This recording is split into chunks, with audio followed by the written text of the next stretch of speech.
As you know, we have an extraordinary topic today, avoiding failure in Afghanistan, the impact of U.S. engagement on security, political stability, and economic growth. This is the first of, really the continuation of a series that we've been doing for the last 2 or 3 years here at the Reischauer Center for East Asian Studies, with an East Asian dimension, of course, but focusing on Afghanistan and its future and the implications for the United States.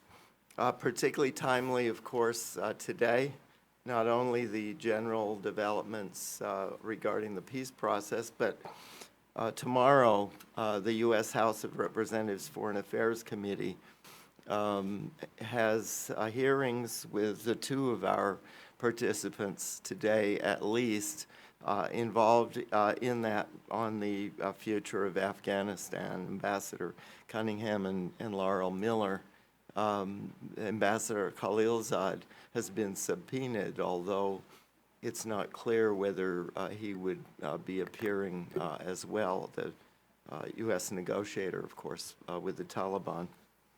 So really, without any further ado, we are going to have to finish promptly, slightly before 12 noon. We have an extraordinary panel, and I do hope that we can have some dialogue also with the audience and questions and comments, because we also have many people, of course, who are knowledgeable on this topic. So without any further ado, I'd like to introduce Ambassador Ronald Newman. He's currently president of the American Academy of Diplomacy, but he has a distinguished previous career with the State Department. He was a former U.S. Deputy Assistant Secretary of State. He was ambassador to Afghanistan, Algeria, and Bahrain. Ambassador Newman. Thank you. And you said you wanted me to just talk a little bit about the current situation. Yes, in particular about the political situation, of course, the election campaign that's going on, and so on. Well, I could just say confused and pass to the next panelist. Be the most concise statement anyone ever made in Washington. Well, I don't know, Ali Jalali had a very good description once. He was asked, could he explain Afghanistan in 1 or 2 words? And he said, yes, 1 word, good. 2 words, not good. And that fits pretty well, too. All right, let me try to give you a little bit of detail, but do this quickly because it could run a long time.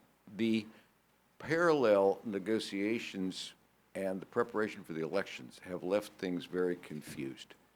And many of the candidates for president really thought the election, or seemed to think the election would not happen, or at least that they had a better chance of being part of a new government in a transitional government than of being in winning the election. The result was they didn't campaign very hard. In fact, they hardly campaigned at all. And then the negotiations are at least paused. I don't think they'll actually, I think there'll be some way to pull them back together. Others can talk about that, chances. But it meant that you got down to about 3.5 weeks before the election with a very lackluster kind of start. And so what you've got on the ground, you've got a difficult security situation, you've got polling booth places that won't open. Ghani is campaigning a bit, although he's doing some of it virtually. He just had a bomb go off at his rally a couple of days ago, which at least proves that his prudence is well justified. Abdullah has launched a campaign, and the others have sort of more or less launched their campaigns, but are doing rather little about it. The other candidates all put out a statement saying the election should be deferred, and they claimed there were 2 reasons it should be deferred. It should be deferred until it could be held in a more transparent manner, and it should be deferred until it could be held with good security conditions. Well, the need for transparency is clear, but there is no prospect of any immediate move move to security conditions being better. And so if your demand is for something which is clearly not realizable, I would say that the demand has to be taken as not particularly serious as far as it's related to the elections. In any event, the elections are going to go ahead. The chances are that they will be disputed. Ghani clearly wants to win. People debate whether that's by fair means or foul, but in any event, they know he wants to win this election. He really, really would like a first-round victory. Many of you probably know the Afghan Constitution requires that you have over 50% to win in the first round, otherwise you have to have a runoff. Ghani really, really would like to win a first-round victory and get on with governing Afghanistan for another 5 years, utterly convinced that he is the only man who can save the country. Abdullah is really the only serious contender. Atmar's campaign having essentially broken down for a number of reasons.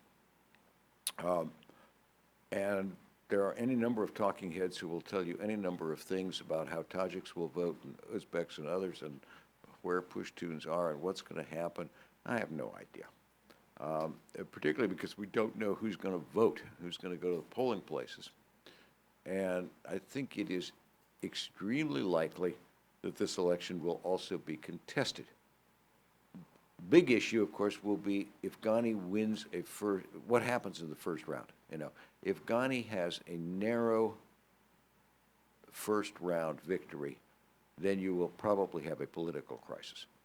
If Ghani has a really large margin for a first round victory, you may still have a crisis, but it'll be harder to manage. It'll be harder for people to really get excited about it in the same way.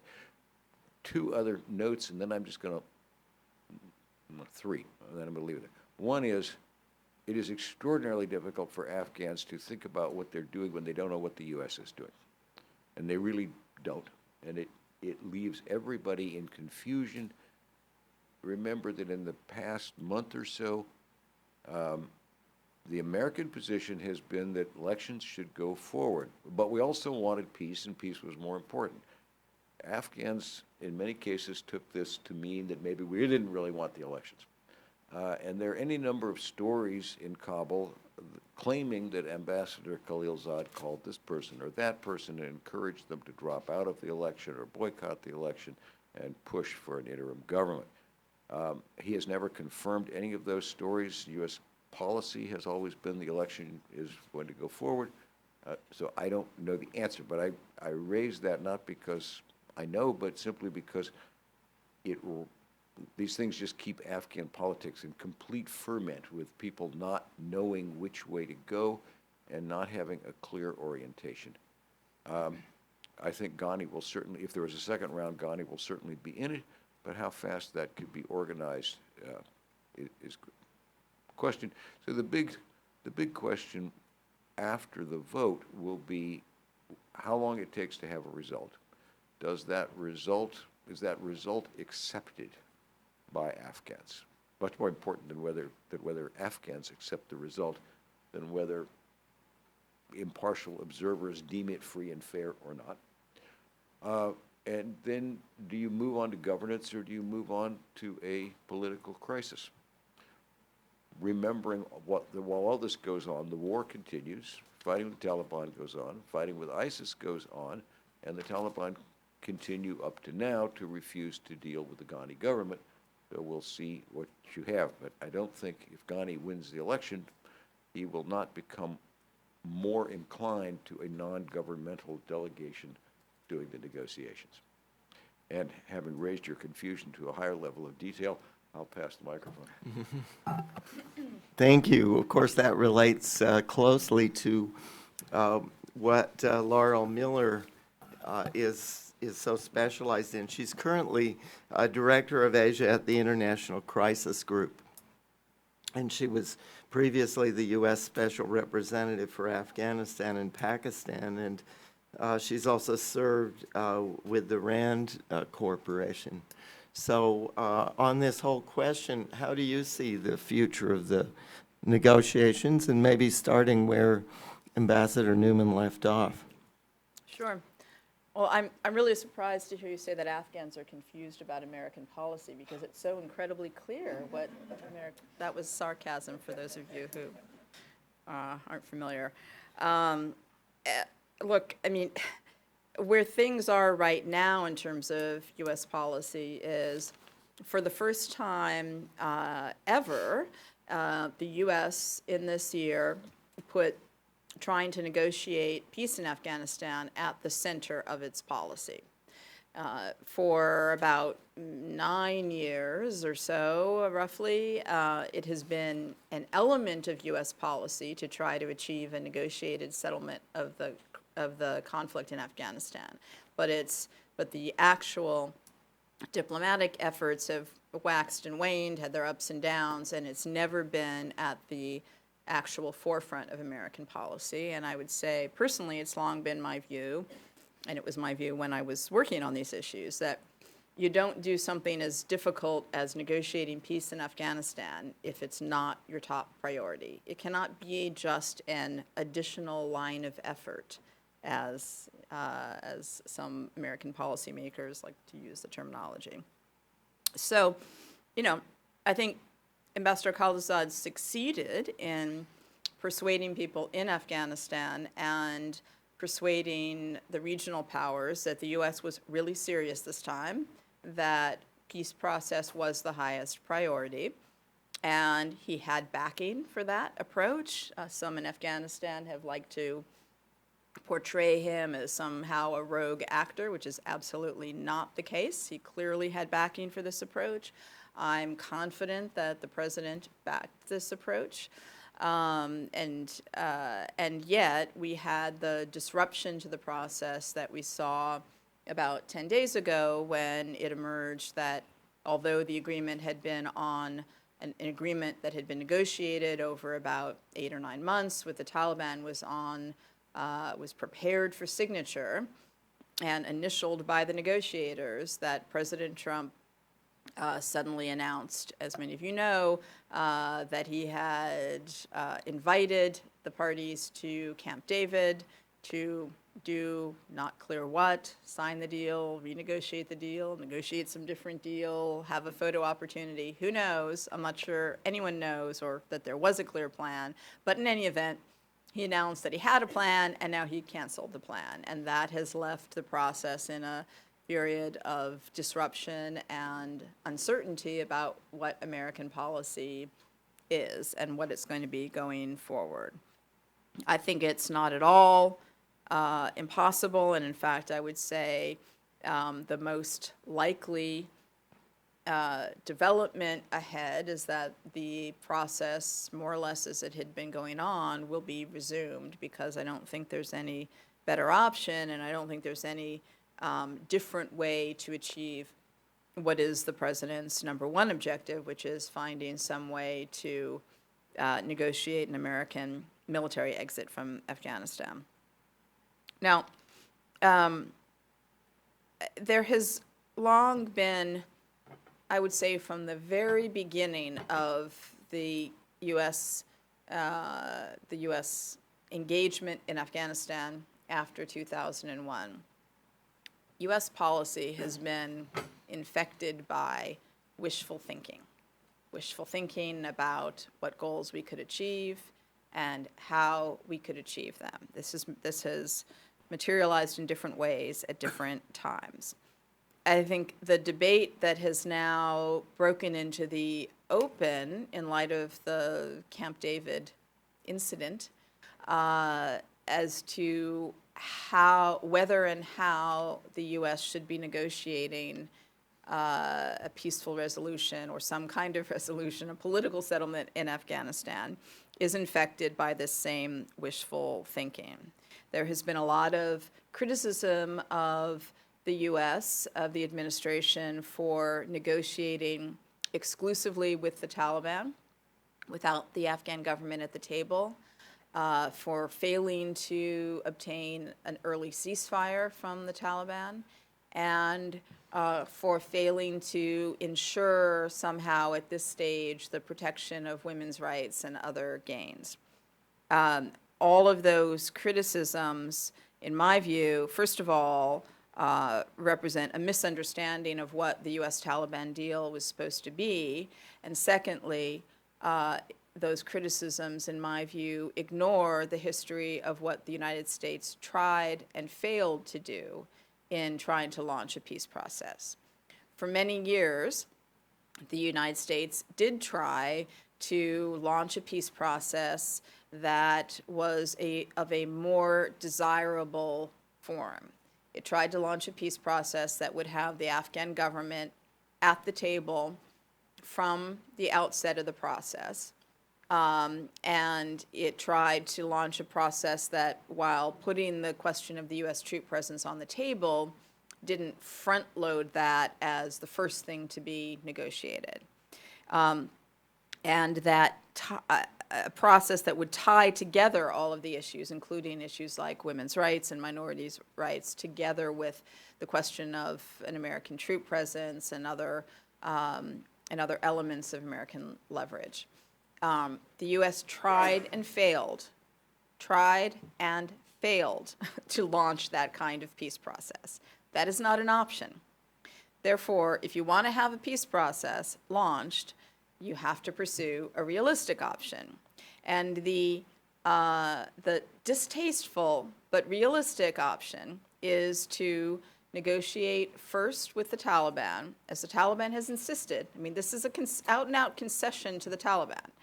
But the realistic option is to negotiate with the Taliban an agreement on a narrow set of issues, principally the U.S. troop presence in exchange, something about the withdrawal of the U.S. troops in exchange for some counterterrorism assurances from the Taliban, and in exchange for a Taliban commitment to enter into intra-Afghan talks.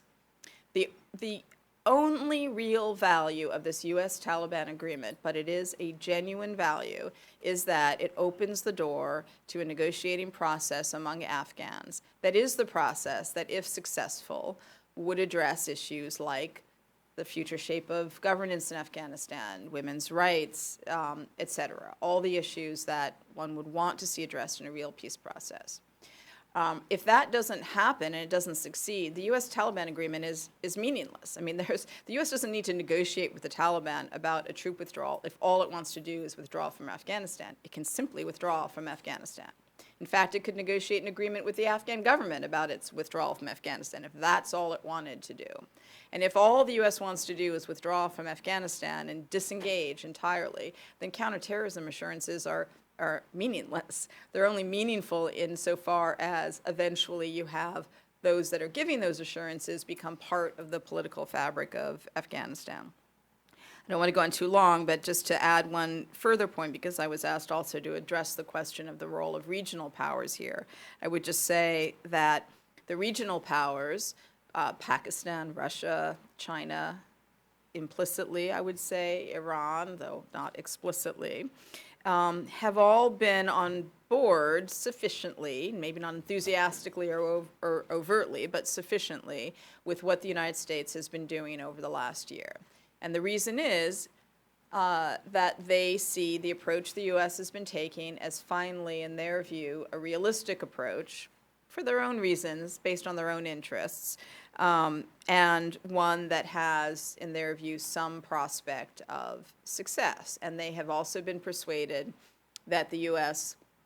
is, in fact, committed to negotiating this time in a way that they weren't fully persuaded in the past. What these countries will not support is the U.S. abandoning the process it's been engaged in favor of something that looks like a return to a permanent seeming presence in Afghanistan.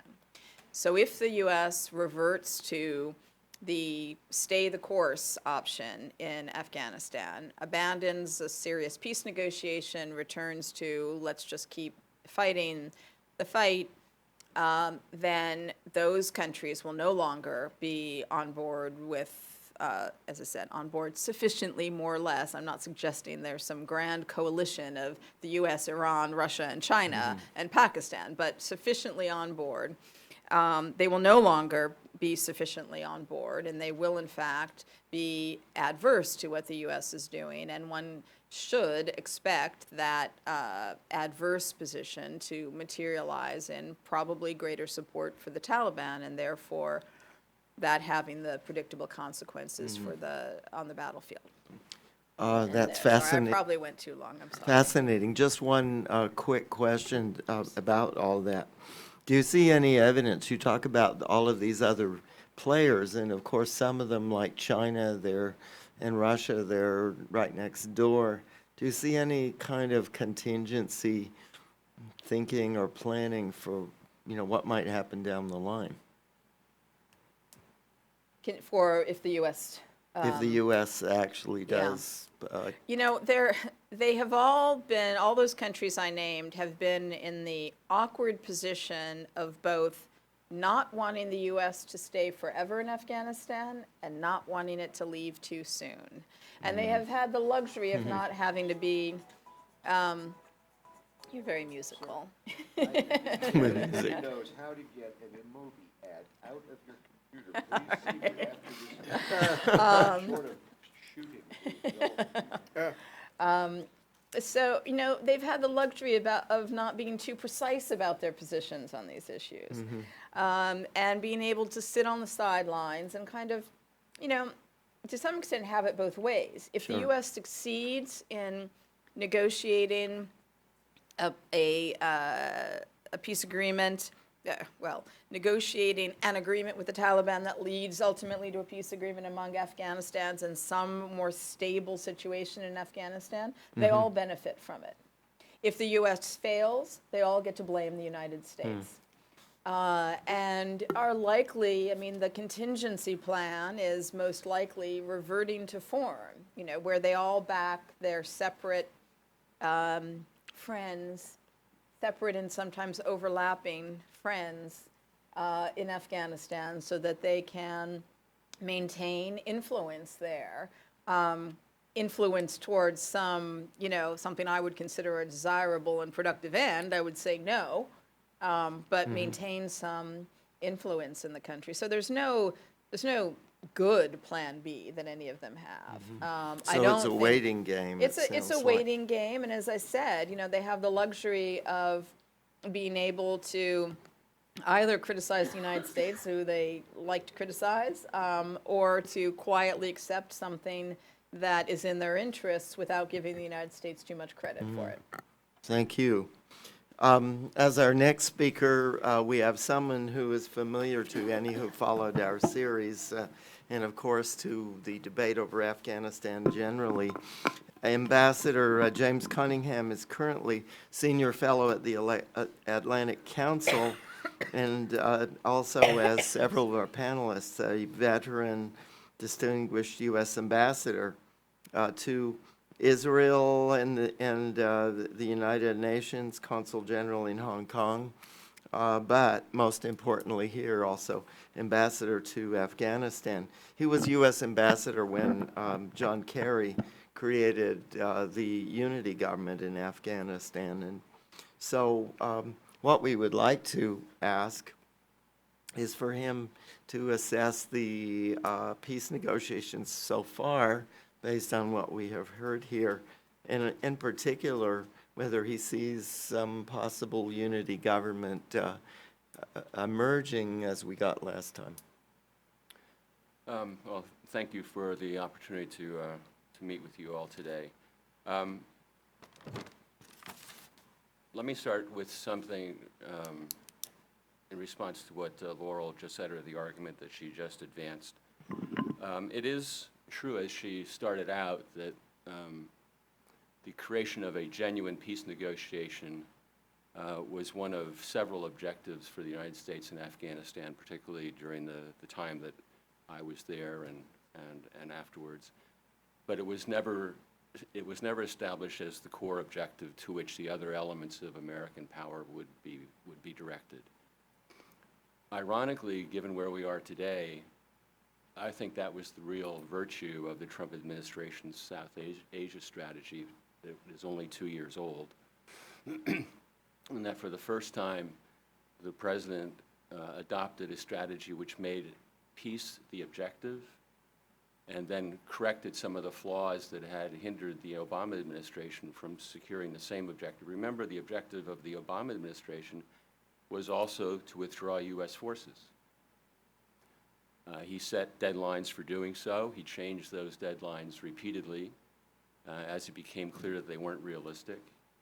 And at the very end of his administration, he called a halt to the process and left it for the subsequent administration to figure out what to do about troop levels. As that process was going on, we were also making efforts to engage in a peace negotiation, but what was the point, really? Because we'd already told the Taliban that we were on the way out, so why would they negotiate with us or with anybody else? The Trump administration policy corrected, I think, or correctly aligned three key efforts or concepts in support of creating a genuine peace negotiation.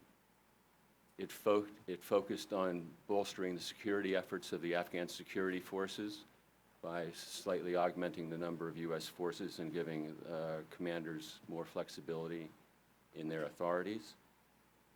It said that we wouldn't be withdrawing on deadlines, that any drawdowns in U.S. forces would be based on conditions. And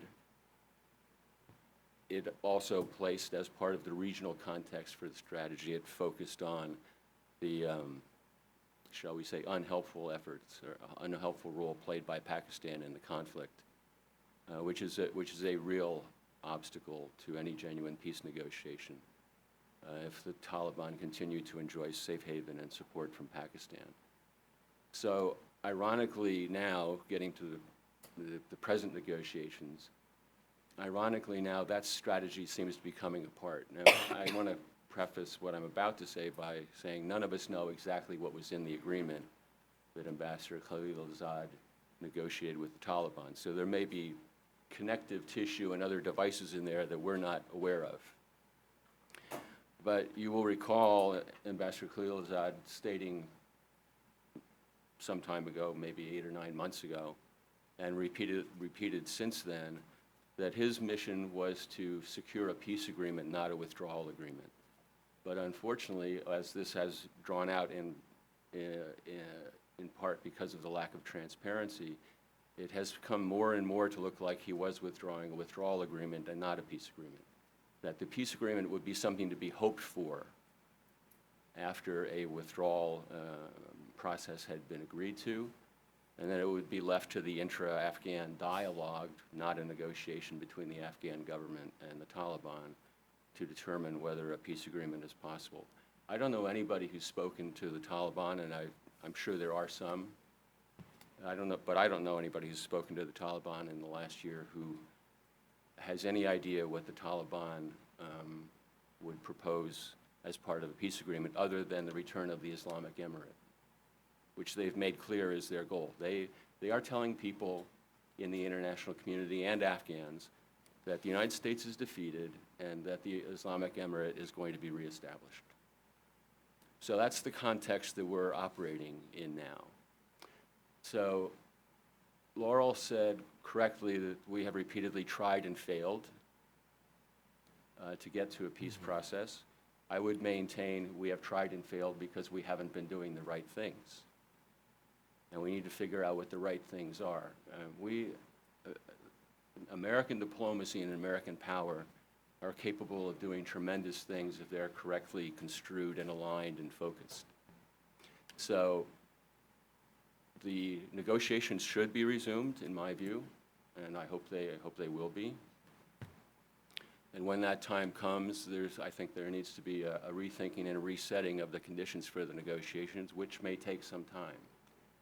So those three lines of effort that originally undergirded the Trump administration's strategy need to be reestablished.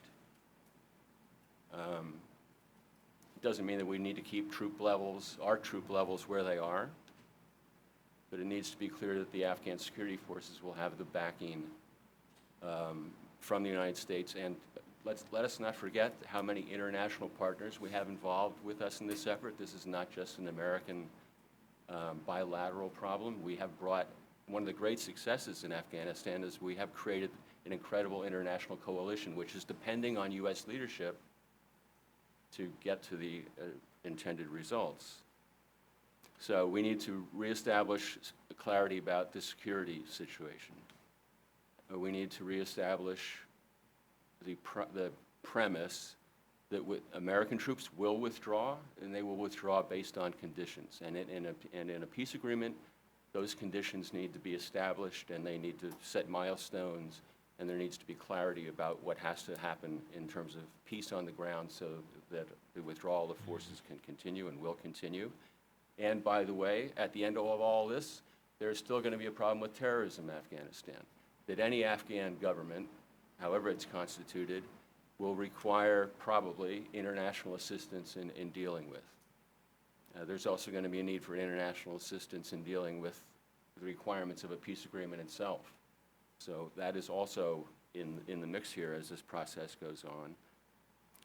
And finally, of those three elements, it seems to me, although I could be wrong, but I don't think I am, it seems to me that once again, Washington has allowed Pakistan to persuade it that it's doing things that are helpful to the prospects for peace, when in fact it's doing very little, and is certainly not doing anything to constrain the operations of the Taliban and the Haqqani network on Pakistani soil. Mm-hmm. Most importantly, as we go forward, we need to harness the efforts of American diplomacy and American power internationally to change the conditions and the context for negotiations. And that means a broader international effort, international coordination, not just with the regional players that Laurel named, and I want to come back to that in a second. Mm-hmm. But we really need international heavy lifting to do this, to affect the calculations of the countries in the region and ultimately the calculations of the Taliban itself. So right now, the Taliban are basically in the same position that they were 2 years ago. Americans are on the way out. Let them get out.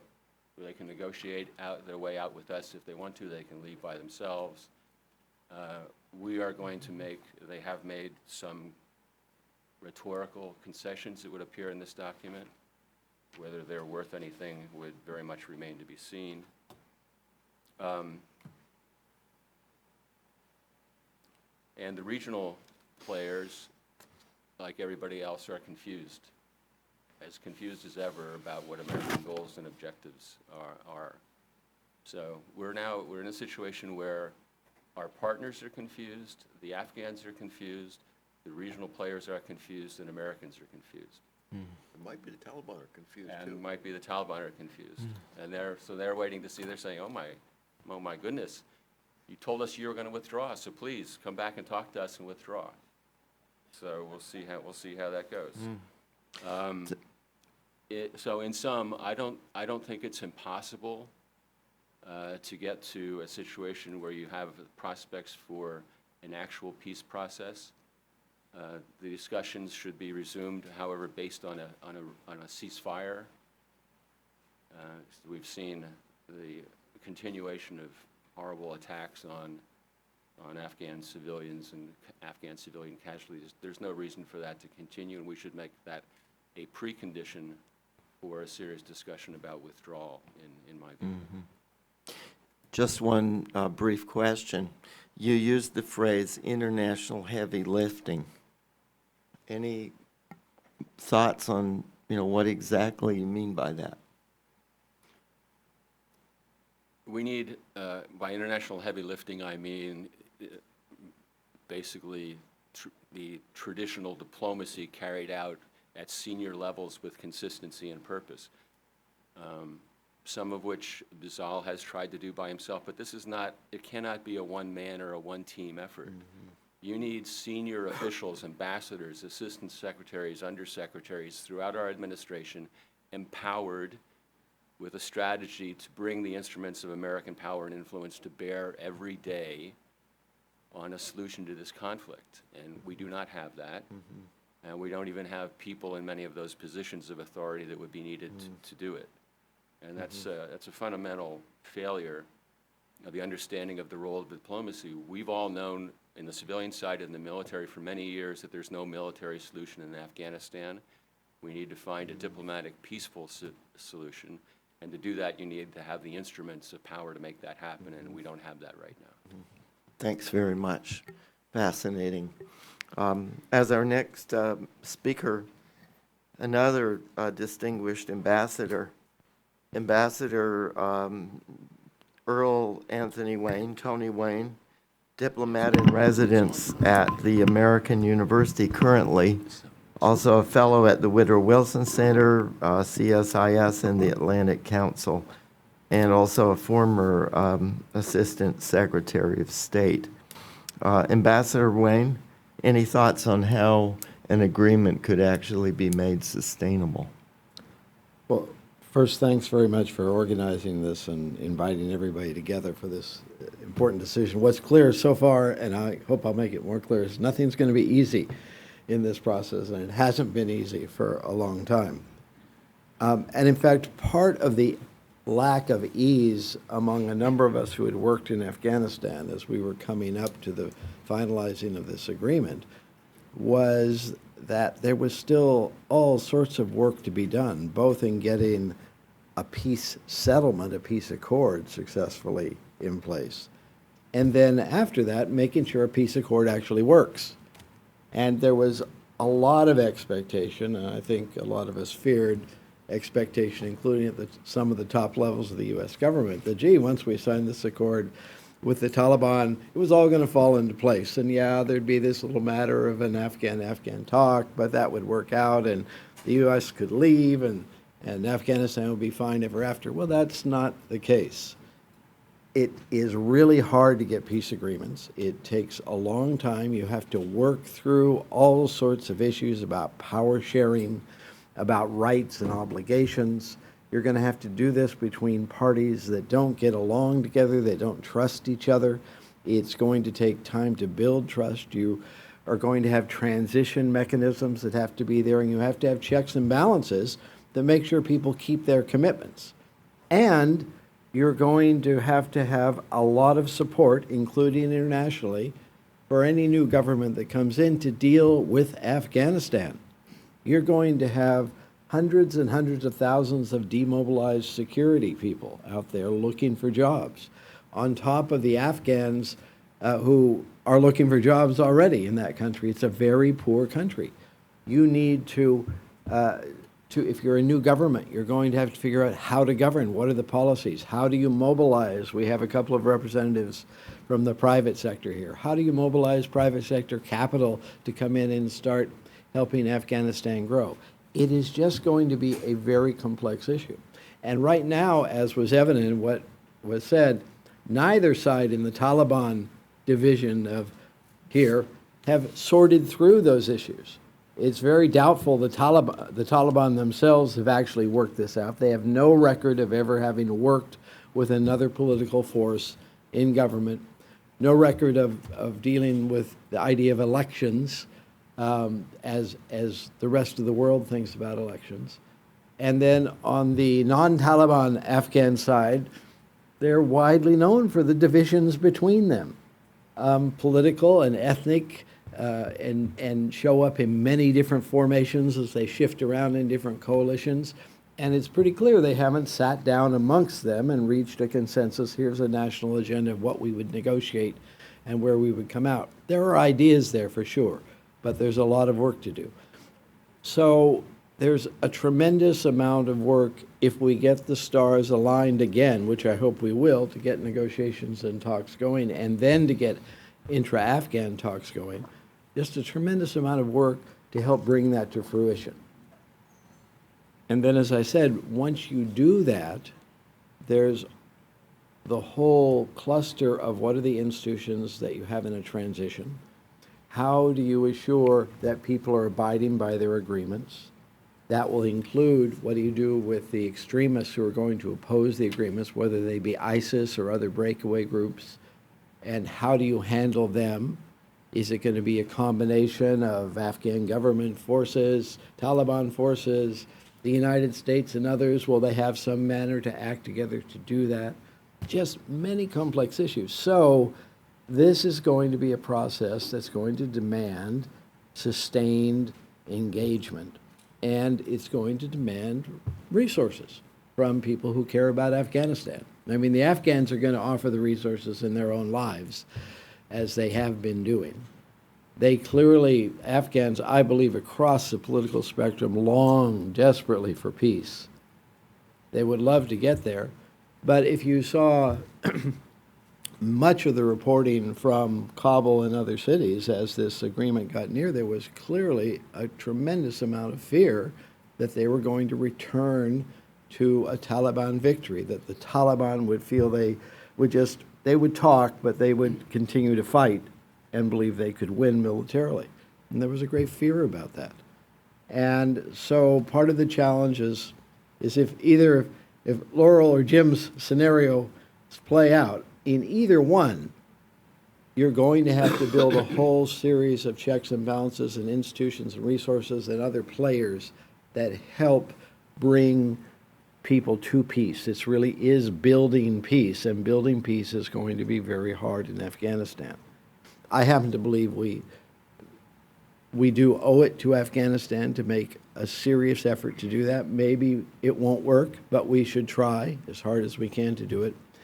And if the leaders decide to do something different, we should just be upfront about that and say exactly why we're not taking on this hard task.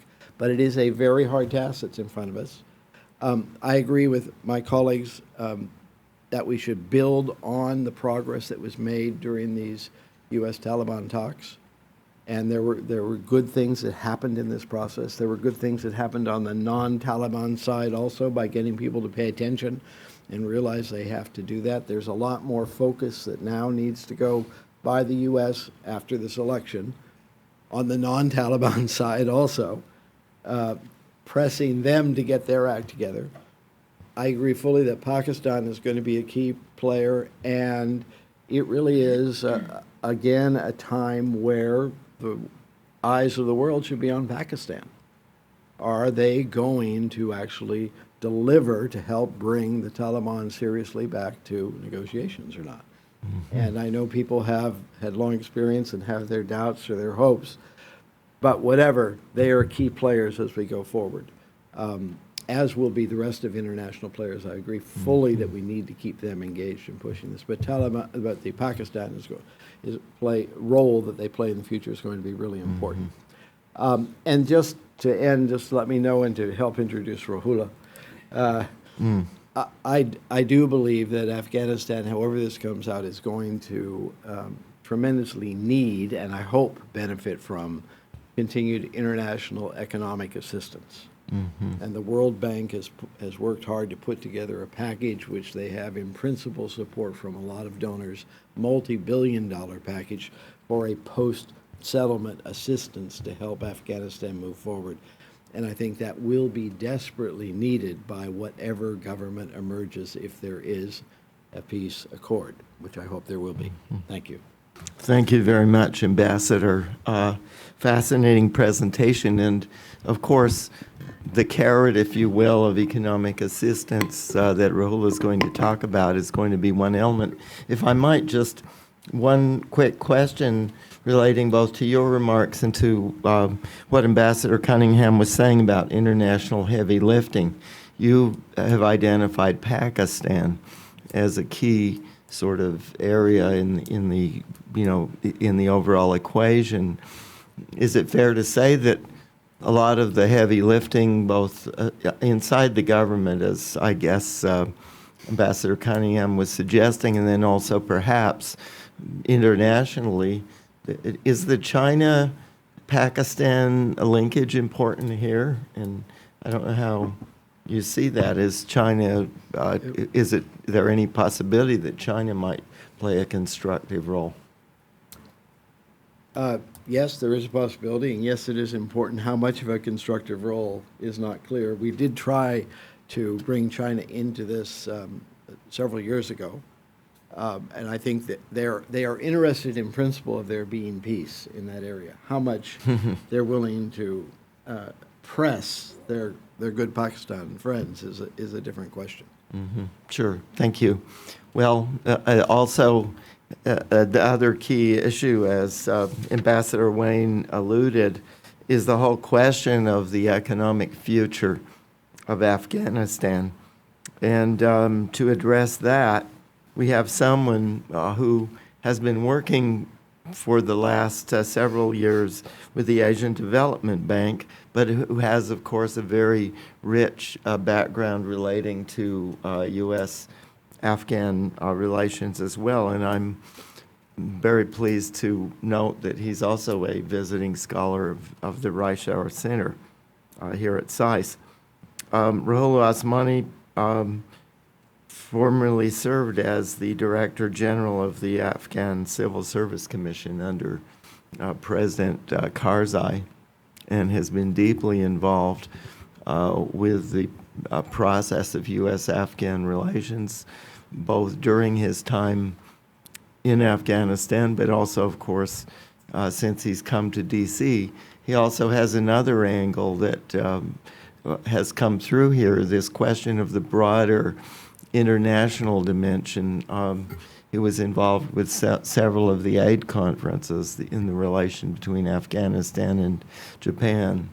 And that dimension is something that he has also pursued here at SAIS.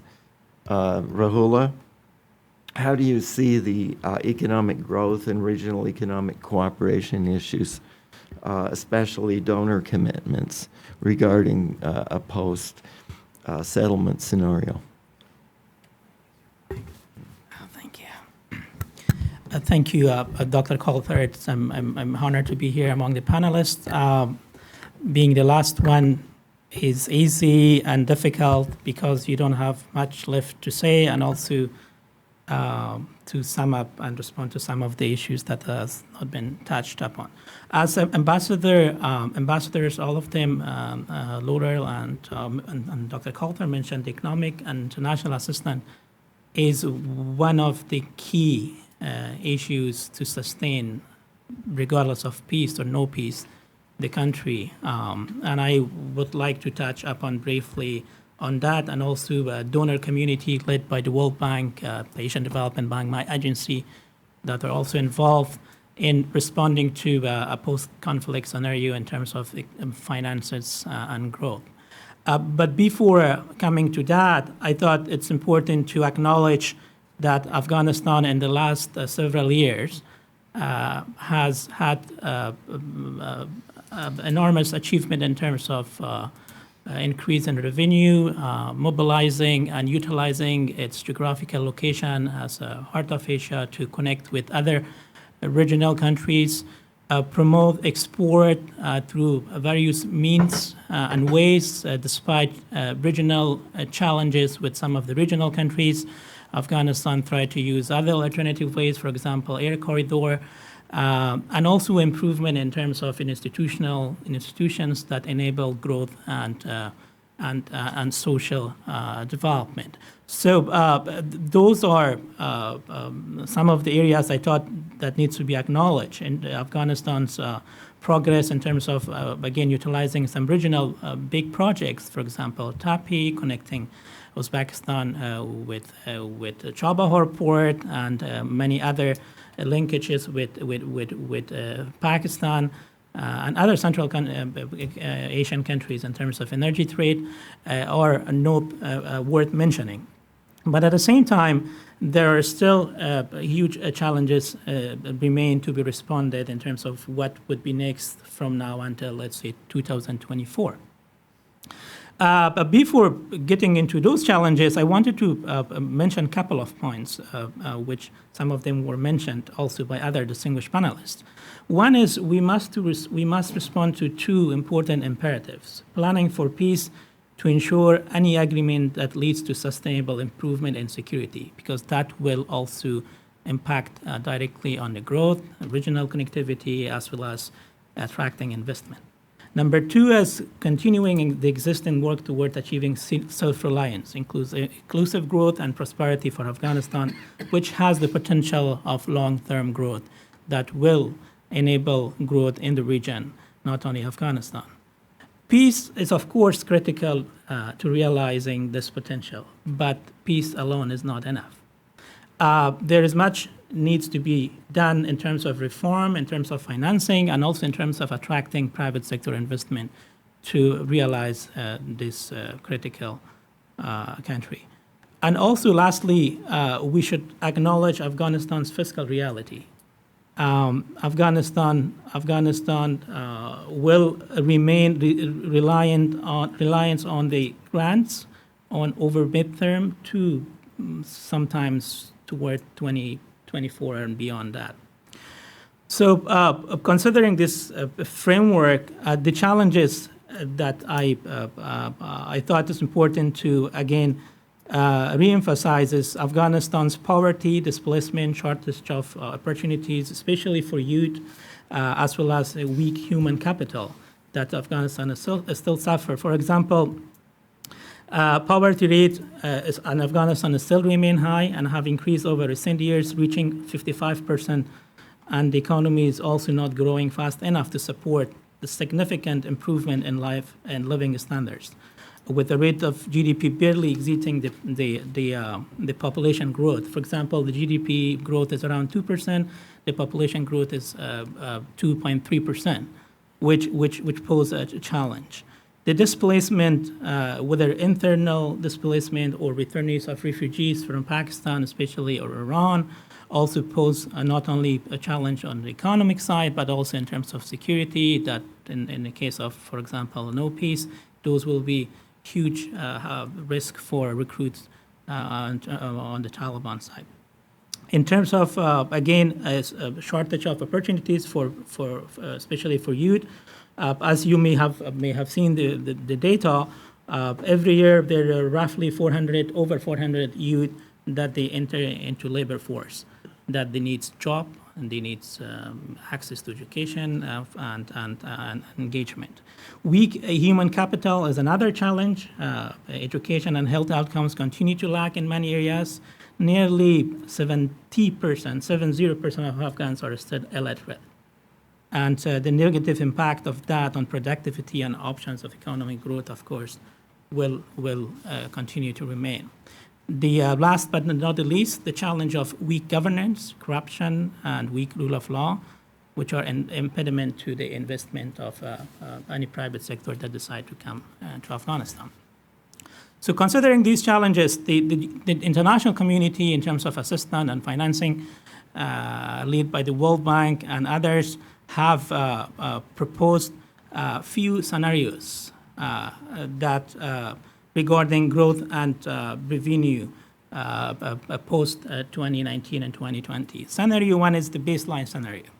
In this scenario, revenue will be minimal, conflict will continue, and at the current level, and the revenue generation project will bring not much increase. The economic growth will increase at around rate of 3% over next couple of years, and under this scenario, again, revenue increase will slightly go from 2.5 billion in 2009 to 2.8 billion by 2024, which is not much.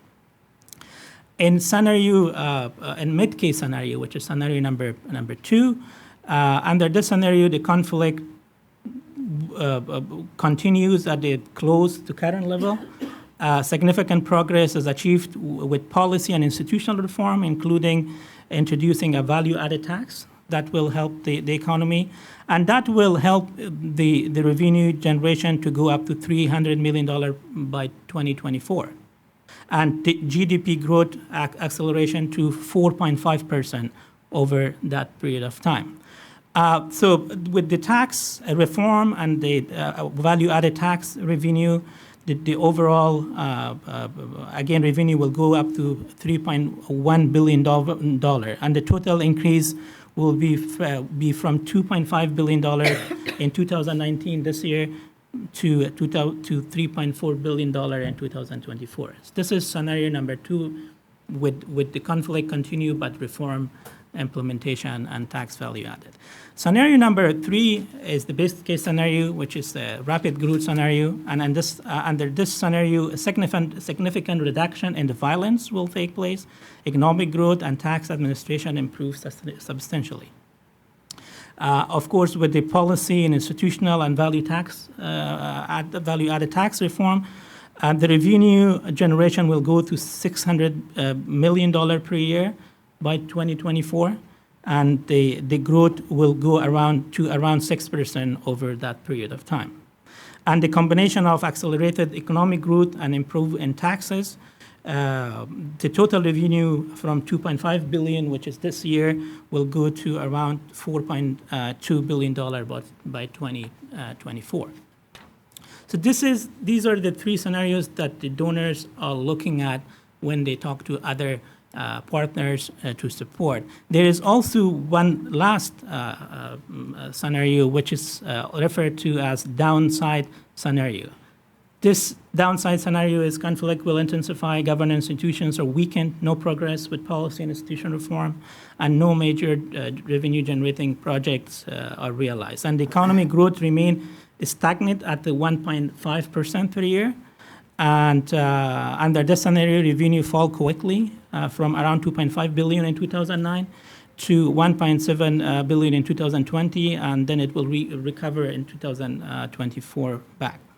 So these are a couple of scenarios that are being discussed. There will be a meeting of donor community in October during the fall annual meeting of the IMF World Bank that the World Bank and the U.S. government will chair, and they will discuss these scenarios and will expect donor community to respond in terms of commitment. The last donor meetings, which took place during the spring meetings, an initial proposal was discussed, but since donor had already committed during previous conferences, still they were waiting to see what will happen with the peace negotiation. So perhaps and hopefully with this fall annual meetings of World Bank, there would be some clarity in terms of what's next in Afghanistan, and the donors may move forward. Some quick policy implications considering that. Sustaining grants to at the close and current level would facilitate growth and sustain political settlement. The current expenditure, as you know, is equal to 58% of GDP right now, and this is really high than average for a low-income country like Afghanistan. The financing need, the current financing will remain at $5.6 billion on the security side and $3.6 billion on the civilian side. The base civilian expenditure needs, again, are expected to grow over time for 2 reasons. First, Afghanistan's population is growing rapidly at 2.3%, as I mentioned. And secondly, Afghanistan is currently significantly under-investing in operation and maintenance costs, which is required to be invested when the more investment in terms of infrastructure and regional connectivity will be done. So this is important in terms of policy and donor community to continue keeping the current level of grants for Afghanistan. The second one is the rapid and significant reduction in the grant would force a very difficult trade-off between important policy objectives that was discussed. And lastly, expectation regarding capacity to deliver a peace dividend through grant program must be realistic. So with that, I turn to you, Dr. Felder. Thank you very much. Clearly, the economic evolution in the post-conflict scenario is crucial, and you've given us some fascinating detail on the options. I'm sure that those will be things that people will be interested in our Q&A. We now have about 25 minutes left. I can already see a couple of hands. Perhaps if we could take, why don't we, maybe let's start right here. And then take two questions at a time would be a good idea. Thank you, Kent, for doing this. Thank you. This is wonderful. Ramala, I want to pass this to you, but also to the other panelists that you have here. Sure. Looking at the donor community and starting to plan for, a post-peace dividend, also a post-peace reality in Afghanistan, how can people that are really into the science, the technology, and the processes for real development on the ground in local communities be involved in this so that they know actually who is committed and how they should be committed as both the private sector and NGOs in this process, and how do you become a part of that? Okay. And thank you for being here. Thank you. Involving rural communities. And this lady right here in the white maybe is the first two. Thank you so much for organizing this panel discussion. I am Nahid Payman, originally from Kabul, Afghanistan, and I'm also a Master of Public Policy student at George Washington University. Just wanted to share a little bit, as an Afghan woman with the peace process, we constantly hear the Taliban would never give us a seat and a voice to Afghan women during this peace negotiation. And I would like to emphasize that because the Afghan woman's role in developing Afghanistan is very critical, and it is not something that can be negotiated at all. And second of all, the fear among Afghan people right now, the Taliban destroyed major electricity grids in Kabul. Majority of Kabul doesn't have power. Government offices are not running right now. So these, generates only fear and mistrust among people too. And what that counts into election that's coming up. Right now, Census 2020 is a major talk in the US. What about a fair and accurate count in Afghanistan? Are there any policy recommendation that can be pushed on to counting the Afghan population and see where the voters exist and, how they can be encouraged to actually take part and vote for the upcoming elections. Thank you very much. There's a number of questions there. Maybe one more. Yes, this gentleman right in front. And then if we could have the panel deal with those. Hi, thanks. Just a quick question, and any are welcome to take it. But if you were advising the president at this point, how would you suggest that he go about building leverage during this strategic pause or what have you?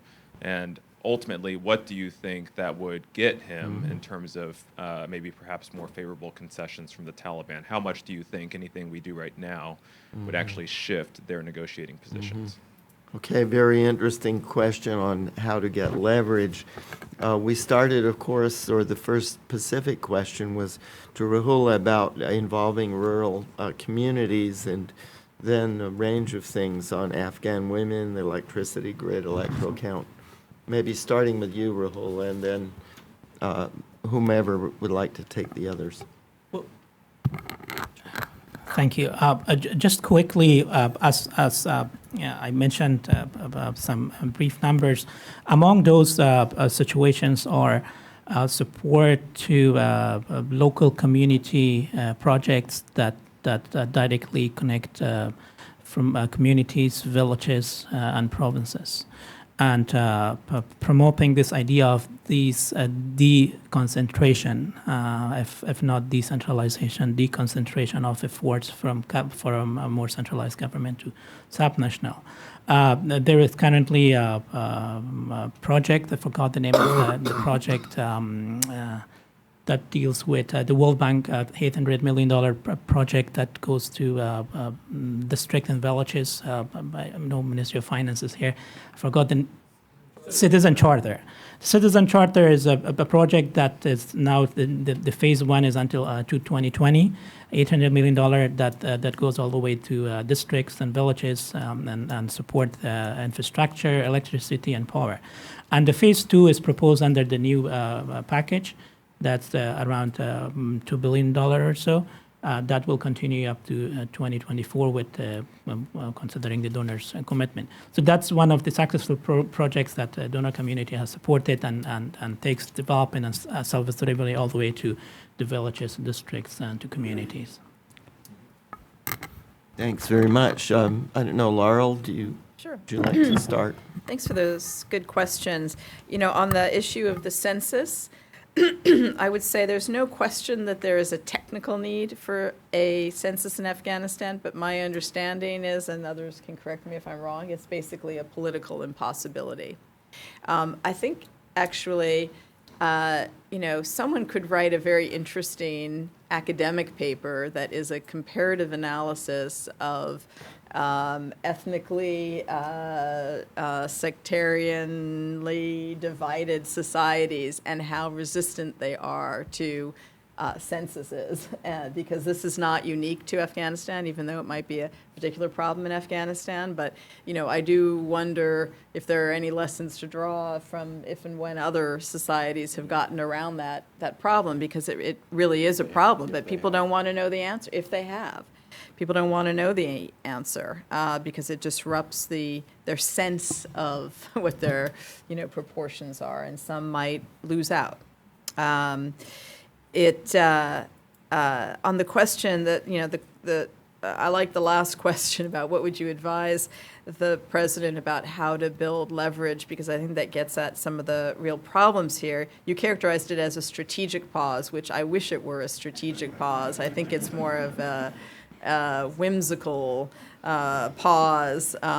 You know, it would be nice if it could be converted into a strategic or at least tactical opportunity. I'm doubtful it can, that there's more leverage to be built. You know, I agree with basically everything that Ambassador Cunningham said about his analysis of the problem and what should be done in terms of the application of American diplomacy and all the elements of power and how a peace process should be run. And I would say if you asked me a year ago what my recommendation would be for an Afghan peace process, it would look a lot more like what Jim outlined. But I'm cognizant of two things. One, President Trump has been very clear and explicit about his desire to get out of Afghanistan, and that definitely undercuts American leverage here, and that has had a real impact, I think, on the now, of course, I mean, he changes his mind about things, but the consistent theme over years, the sort of dominant motif of his perspective has been that. And, you know, the other thing I would say is, I mean, diplomacy is about the art of the possible. And I think it's fair to judge what has happened over the course of the last year in Ambassador Khalilzad's efforts, though, of course, none of us are privy to all the details of that or what's in the agreement, as, you know, it has probably been a pretty good faith effort to test what the art of the possible is in terms of how much leverage you have and what kind of deal you can get. And you know, I'll be honest, there are moments where I've fretted about whether too many concessions were being made to the Taliban, but I don't think it's because you know, anyone on the American side was interested in just giving things away to the Taliban. It's a question of, you know, you can only deal with the cards that you've got.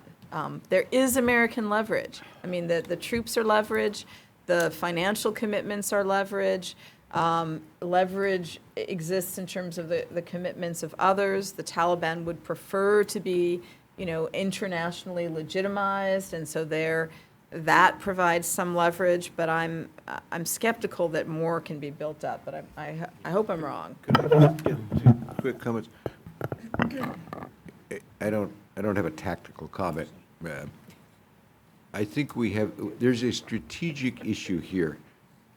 In places like this, and particularly in Afghanistan, if you want to be persuasive, people have to believe you. That's the sort of basic point.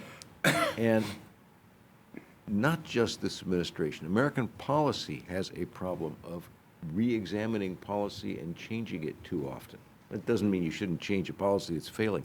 But, you know, people like to say, you know, after 18 years, you know, why don't you get Iraq? There's no one it for 18 years in Afghanistan. By my count, we've had 9 policies in Afghanistan. I could go through that, but I won't. I'll spare you.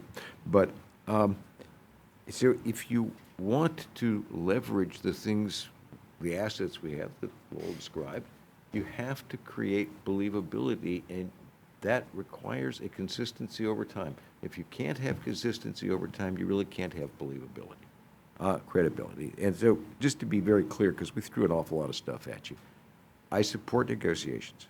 I believe that Laurel is absolutely correct that the value of negotiations is how they are linked to a peace, a real peace. The main question now that nobody seems to understand about American policy is whether we are negotiating in order to get to a peace or whether we are negotiating in order to give President Trump political cover to withdraw. That's the fundamental question. And how much you give away to get peace is a legitimate issue, as Laurel has raised. My view is if you give away so much that this is not a road to peace, I oppose it. If it has a reasonable chance of getting to peace, then we should support it. And I can't know that without knowing the details, which we don't have. So I don't think we should oppose what is going on without knowing.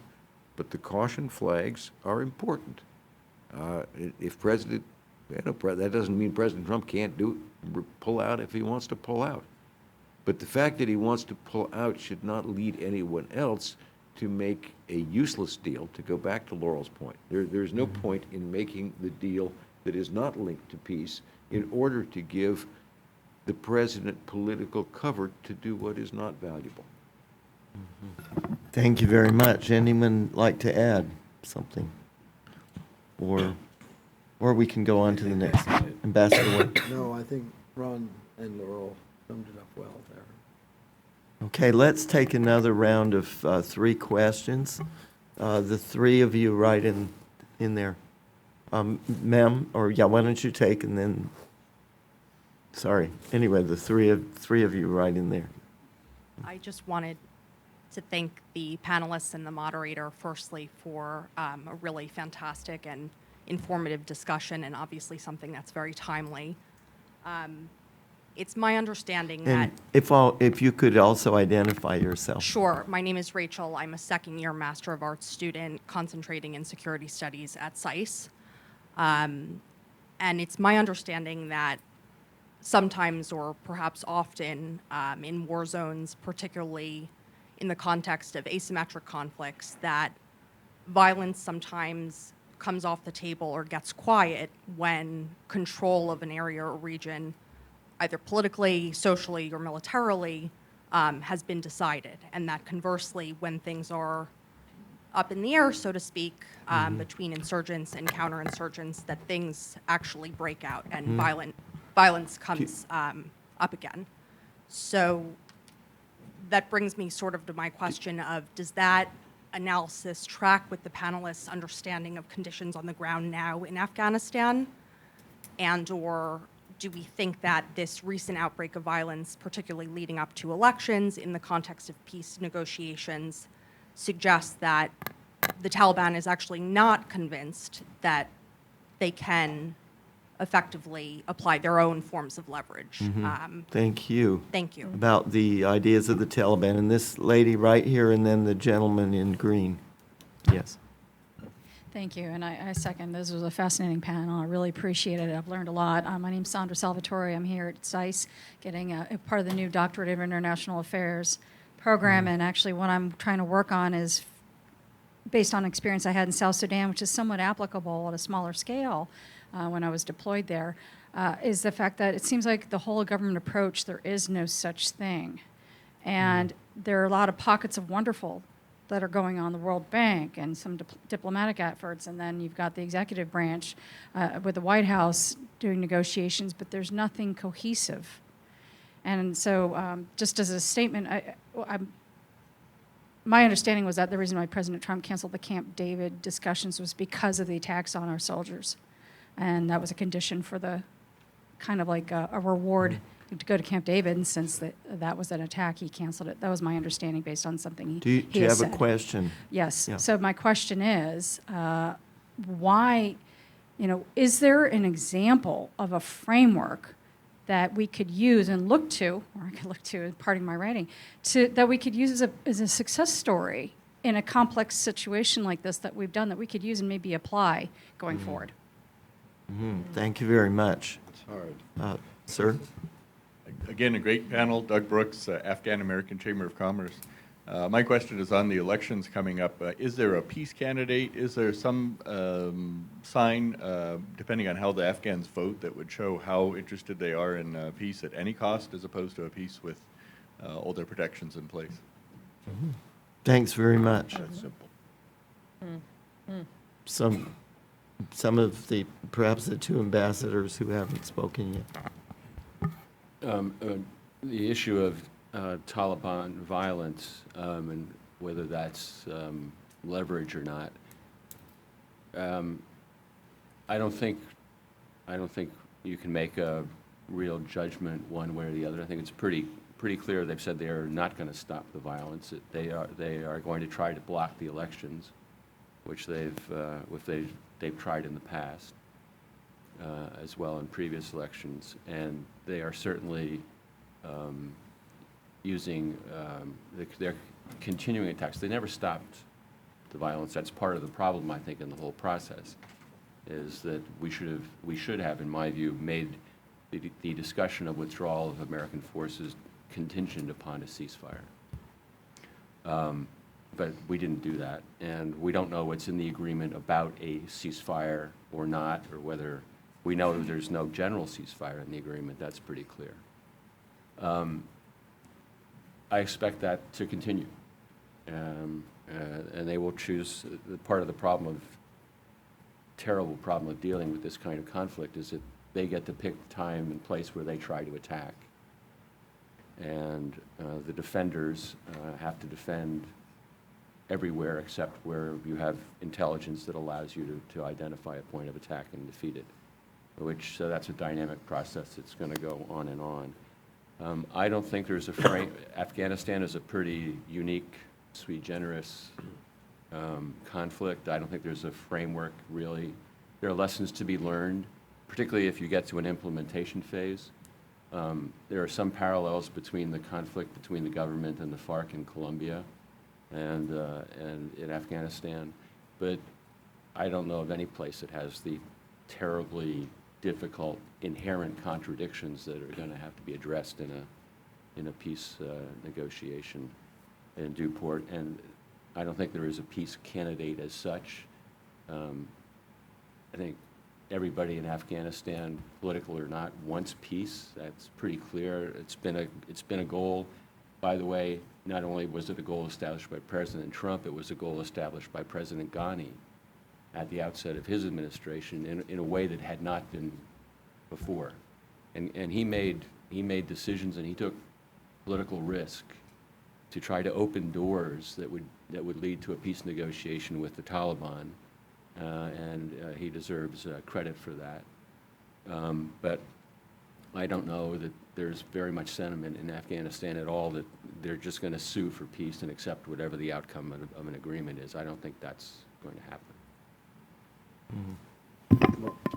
Just to add that I agree fully, there are not a lot of good models around that we can apply, and the one that I've thought of most regularly is Colombia, but it's not similar in that there are a lot of ethnic divisions in Afghanistan and a longer history of fighting between different groups than we had in Colombia. And even Colombia, as we saw, that took a long negotiating process. It had a third party who wasn't perhaps our chosen one of the Cubans to host those negotiations, but they did bring the two sides together.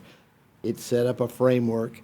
Even now, that framework is fraying at the edges and needs a lot of hard work to keep it together and bring it back together. So this is going to be a fraught process in Afghanistan, just as it's going to be and is in South Sudan, as you saw.